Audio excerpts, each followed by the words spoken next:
The Bay Circuit Trail series continues with Day 7 along the Merrimack in Andover. We will meet a man who is cleaning up the river. Then let's weave our way through and over obstacles as we experience hiking through the city of Lowell. We go back to Billy's garden and see how the Amazon jungle of the Northeast got this way. Then we will have a little preview for you, a special for next month's show, where we witness the March for Our Children and learn about the dangers of nuclear reactors. This is Environmental Awakening.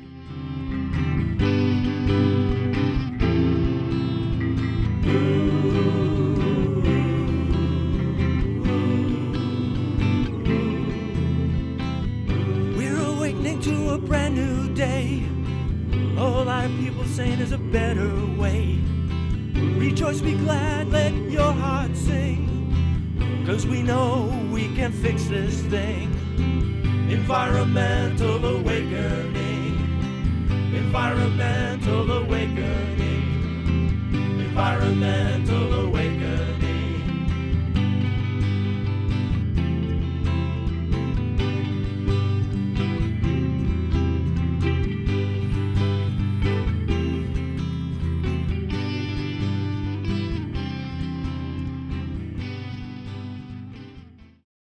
We have learned from previous episodes that the Bay Circuit Trail is over 200 miles long. For our hike, we started north of Boston at Plum Island, and in 22 days, that's 22 video segments, we made it south to Kingston Bay. In this segment, we're going to meet a man who has made a huge difference for a river that had been treated like a dump. And we're going to go through wilderness areas in the suburbs, and then through a city where people really appreciate the fragments of nature that they have left. Come on along and help me sing this song where the adventure grew. That's me and you, and the whole world too.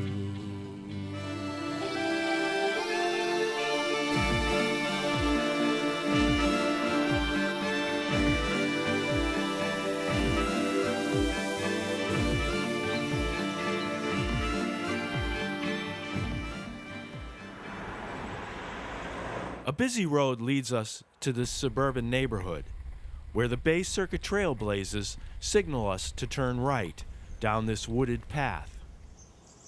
We're in Deer Jump Reservation, headed downhill to the mighty Merrimack River in Andover. Hiking along the river over a small wooden bridge, we see what looks like an old chimney of brick here by this tree. This is an area of steep banks, thick woods, and these mountain laurels, a profusion of white. The fragrance of late spring is in the air. The sudden contrast of this floating debris lines the bank. These tiny coves filled with trash, a lot of it. And then this sign. It's time for a side trip to find out about the Clean River Project. We started 9 years ago. It was like every 15 to 20 feet there was something stuck in the bushes, and it was all bright colors, so you couldn't miss it. So it took us 4 years to do from the Lawrence Dam to the Lowell Dam. 4 years of just hand picking with this thing low. All right, they can probably walk in the other direction. Rocky Morrison and his merry band of volunteers have been hard at work for nearly a decade, doing whatever it takes to clean this river, from heavy lifting to scouring the banks for the small stuff. They might have just placed cars here and poured dirt over. There are cars buried, toxic batteries, Okay. a bike, and of course, the ever-constant tires. It's a dirty job and a big job, requiring heavy equipment.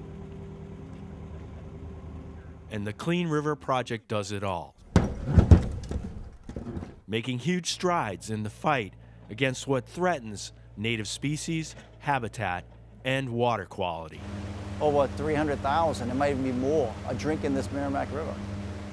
You got to figure from Haverhill north, any town on this river is drinking it. Andover, Methuen, Lawrence, all the way up. From Haverhill north is drinking this water. Lowell, Tewksbury, Manchester, Nashua, this is their drinking water. This really brings home the fact that it's not just our environment that's at stake here. Humans are directly impacted by how well or how poorly we care for the earth. Rocky Morrison and the Clean River Project need to find funds to keep the work of this nonprofit going.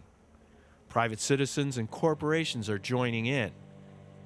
And government support is always welcome. Rocky points out that better wastewater systems are needed. And how do we address the fact that this pollution is getting into the river in the first place? In the meantime, this Herculean effort is pushing us in the right direction. So you're actually seeing that you're making progress. You're making progress. Oh yes, big progress. Yeah. Hell, if you're doing 1,700 tires, you're going back next year, those 1,700 tires are not there. Those 4 vehicles, or 7 vehicles we pulled out, they've been in there for, 5, 10 years, those are out. So it's changing the ecosystem. You'll see better fish, you'll see, better drinking water by getting this stuff out of the water. As I continue the hike south, I pass these plants that look like bamboo, which I can't identify, and a downed tree covered with these amazing mushrooms. From this magnificent view, almost primitive, to this tiny spider struggling upwards on an invisible thread. And the magic delicacy of these white flowers. A rushing stream, a hill. I can almost imagine myself in the Appalachian wilderness. The peeling bark, the plants, and the trail takes me to a pumping station and a golf course. Here we must walk around, up Merrimack Drive to River Road, over the Thomas P. Sawyer Bridge to St. Mary's Cemetery, which we hike through back to the Merrimack. We are in Tewksbury now. It's kind of like the perfect storm right now. The Bay Circuit wanting to really get completed going through Tewksbury, the Trails Committee who really wants to put some activities in place officially in the town. So it's a really great thing right now. There's all these people coming together and we're all saying, really, I didn't know you were here, and I didn't know you were here. And so we've had some informal meetings, we've come together and we're all in touch with one another, and hopefully some really good things will happen. And those very good things are about creating trails, getting people out of their cars, off the tar, and onto natural paths that lead to nature and peace of mind. These trails are popping up everywhere, and there is one common theme to them all. Starting from a really young age, I was a member of Appalachian Mountain Club and took advantage of what was available in New Hampshire and Maine and New England, never really realizing what else there was close to home, thinking you had to go far away to do some quality hiking. As I've gotten older though, and time has become a little more of an issue, you do look for things that are closer to home so that you can fulfill that desire to be out in the outdoors.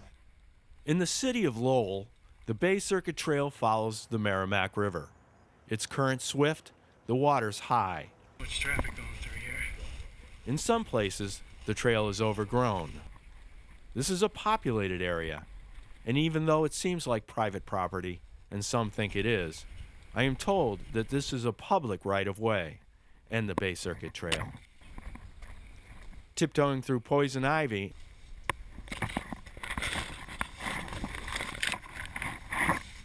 and forcing my way through thickets, I know I'm going the right way even though there are no blazes in Lowell. I follow my map and the written descriptions as I pass the confluence of the Concord River and then going around this locked gate.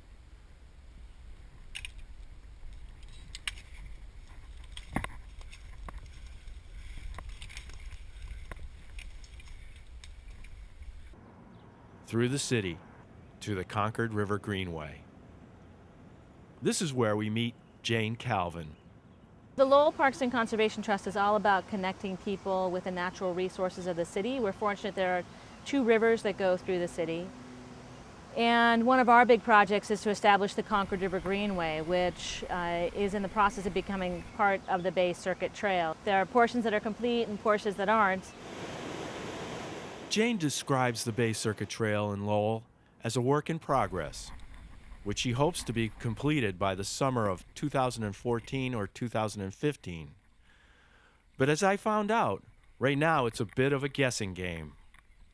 The end, however, justifies the means, because the finished product will be so important to this community. In a city like Lowell, the trail actually provides a wonderful respite for people. It's a great open space resource that people can access from their homes. They don't have to drive very far. We're taking vehicle miles off the road. People have an alternative means of recreation. Those are kind of things that you and I would think about, but beyond that, it actually provides an alternative means for people to get to work. So you'll see that people that don't necessarily have a car, they can actually take these trails and get them off the streets, and they've become important alternative mechanisms to get people to work. They're also important for kids that live in our denser neighborhoods that don't have access to open space or recreational opportunities. They may not have a park nearby, and they can come to an open space like this. And for the parts of the trail that aren't finished, it can be a challenge. This locked gate is supposed to be access to the southern terminus of the Concord River Greenway. This is a dilemma. How to get around these few hundred feet to the other side. I tried going around on the street. I tried this park. Going up a hill, but that didn't work. So in a last-ditch effort caused by desperation and the need to get to my meeting place with Marilyn at Cross Point Towers, I went through this condo. Thanks to a tip from a neighbor, bushwhacking down this hill to the trail. From here, it's long city streets and my sense of direction that gets me through. At last, finding the industrial park, where this old railroad bed goes under the Lowell connector. Here, the underpass is the outdoor studio of some very fine artists, with remnants of the rusty tools of their trade. I have heard that some in the community would like to meet these artists, amazed by the skill and talent they say is evidenced here. And after a long day of adventure, I see Marilyn in the distance, coming to the rescue of one tired but inspired hiker. They called you swift waters. Your current is wide. You bring vital essence that keeps us alive. Old Man River, why do you cry? Let us help you. Wipe that tear from your eye.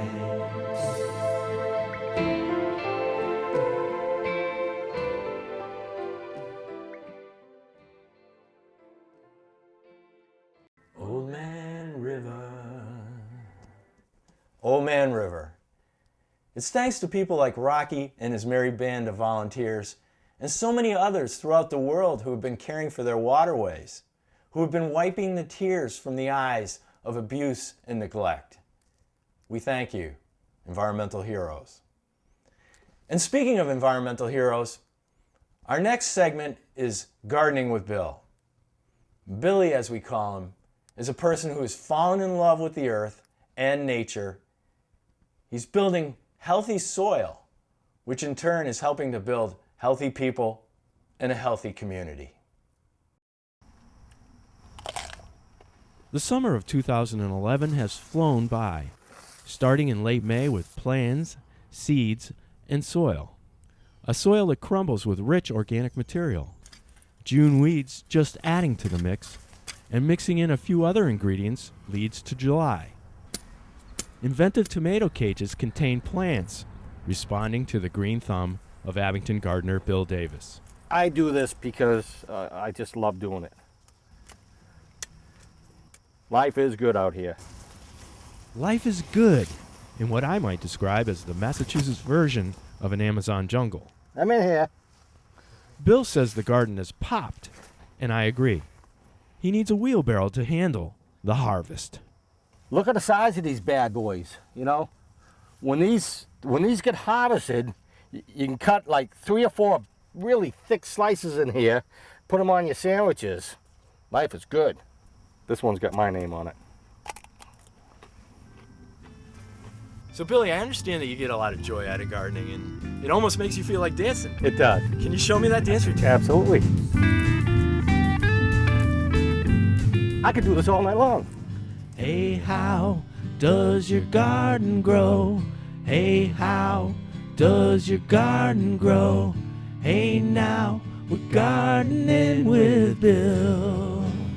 This is one of the reasons why I do bare feet, so I can stick my feet underneath the vines, so I'm not stepping on the vines.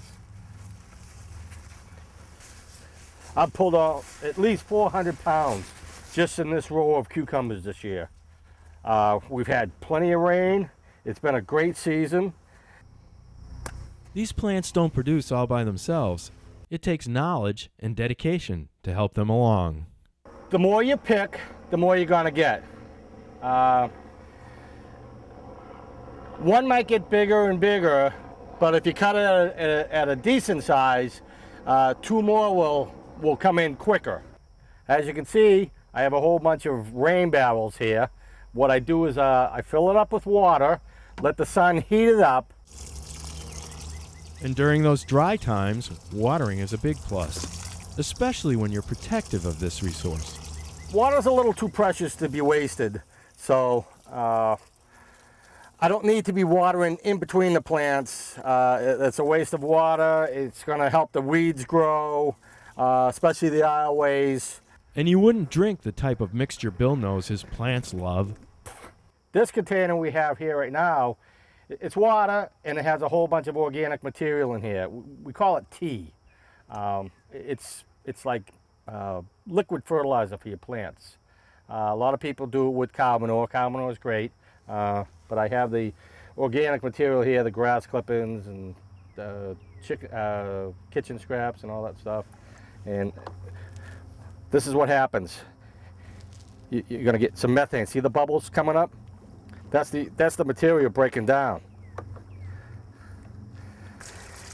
Sometimes the plants need a good boost. I don't do this all the time. I'll do it maybe 3 or 4 times throughout the year. Bill is known for his tendency towards thrift. If he sees containers thrown out on the side of the road, he brings them home and puts them to good use.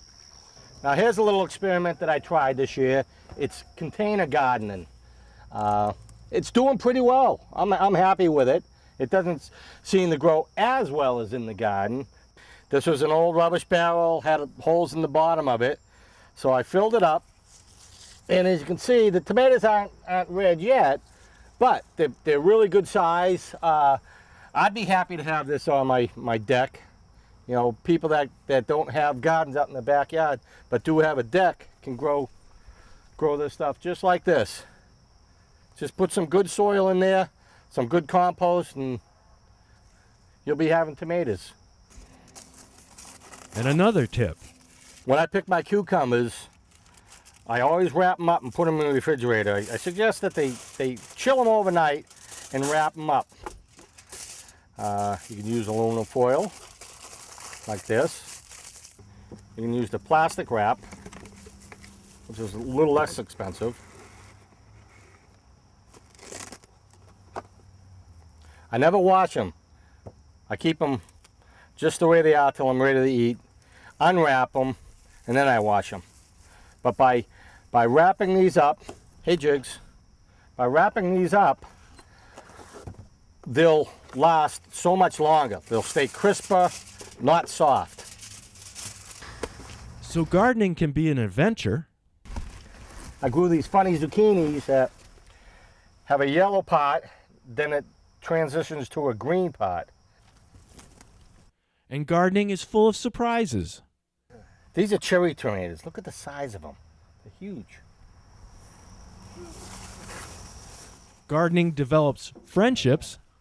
There's too many in here for me to try to carry a basket, so I send them airmail.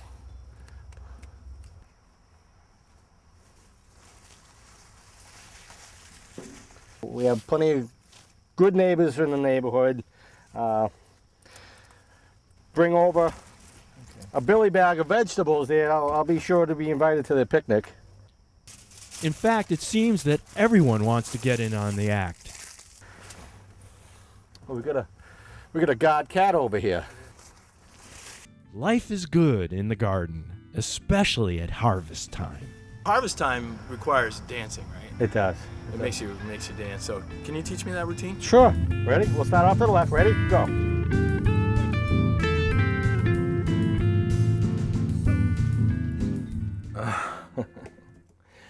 Well, Billy's a much better dancer and gardener than I am. But I'm going to get serious here for a minute. Next month, we're going to have a special. It's about a 54-mile, 4-day march from Plymouth to Boston, to the State House, where people are rallying to shut down the Pilgrim nuclear reactor. But you're not going to see this story on mainstream television, because they weren't there. This extremely important story and mainstream television was missing in action. And that's why we're telling these stories, because they need to be told. Here's a sample. The consequences of an incident at this place are just really frightening. And it's about time we did something about it. So keep walking, keep marching, keep advocating. It's a really dangerous mechanical facility, radiological facility that threatens not only my son and my family, but every single person on Cape Cod, the islands, southeastern Massachusetts, northeast, it depends which way the wind blows. Just human damage that has been caused since 2011 by the Fukushima reactors. Same thing could happen here. The eastern third of Massachusetts could be uninhabitable for centuries. We'd like to leave at 9 o'clock because we have to be in Plymouth by 12. We've planned this march along with Occupy Hingham to raise awareness by marching from Plymouth to the State House through all those communities north of us that would be affected by a radioactive plume. Pilgrim is an imminent threat right now. The cancer rates around Pilgrim are 4 times higher for leukemia the closer you live or work to Pilgrim. Union of Concerned Scientists has said it would take 15 minutes for a band of well-armed terrorists to do serious damage at that reactor. And here were 2 people on the property for more than 20 minutes undetected, and we actually walked off undetected. For those of you who are concerned about the vulnerability of that plant, I will remind you there isn't a no-fly zone over that plant. There is no restriction relative to flying around it, and that is very problematic. For Marilyn and myself, Dan Broman, and for Environmental Awakening, thanks for watching and for caring for the Earth.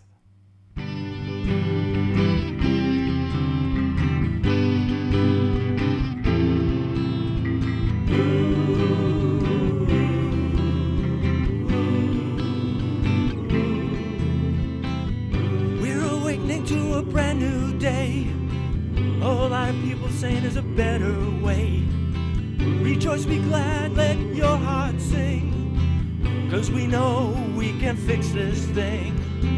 Environmental awakening. Environmental awakening. Environmental awakening.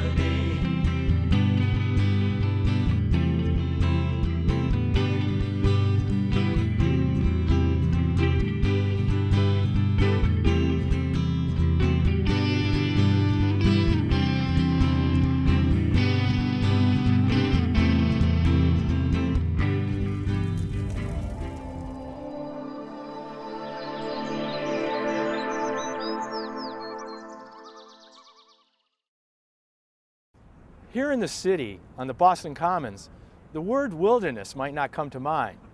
But after our next story, you might think about it a little more. We are an outgrowth of nature, not the other way around. Already it's just an amazingly beautiful ensemble of user experiences in these green spaces. Filmmakers Paul Turano and Meredith Lobsinger are part of a team creating a multimedia presentation, bringing the public in on a collaboration, encouraging city dwellers to get closer to the environment. I found that Boston is really favorable to nature lovers. There's green spaces all over greater Boston. There's a whole network of places called urban wilds, and they're all accessible and sort of peppered out, throughout the city. You lose all the stresses of the day. Anything that's happening kind of goes away. See? Good? Cool. Unlike the idea that technology drives us away from the natural world, this project wants us to use all our gadgets to drive us into the urban wilderness. People can comment, since it's used through Instagram, where is that place? That looks so interesting. And then that dialogue begins, encouraging people to get outside and utilize their green spaces. I've learned to more become a steward and learn to take care of the land and also get pleasure from it. Wander Wonder Wilderness, which plans to launch in the summer of 2014, will include smartphone apps, an interactive website, and a long-form essay film to get it started. Something about the human biology draws us to these spaces, and that they're very nurturing, and they cultivate calm and peace and serenity. And we're imagining that in that calm space, people are going to have more profound thoughts about why nature is relevant, particularly in an urban environment where it's absent.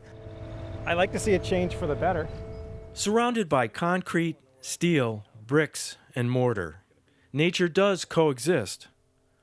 Wander Wonder Wilderness is a project that offers another perspective with an eye to education and the future.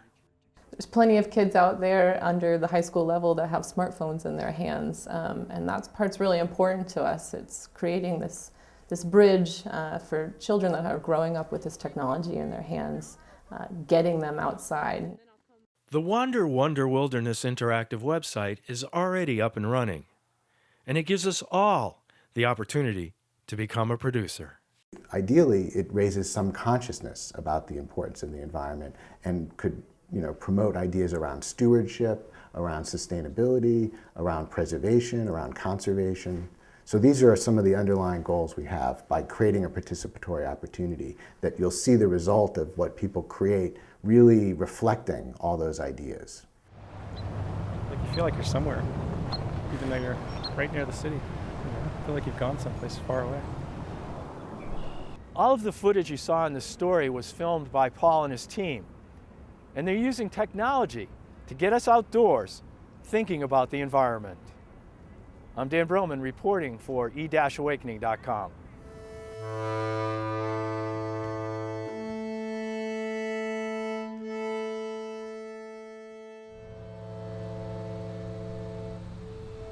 If we thought about ourselves of having collective spaces, saying, okay, we want nature to be able to do what it does so well.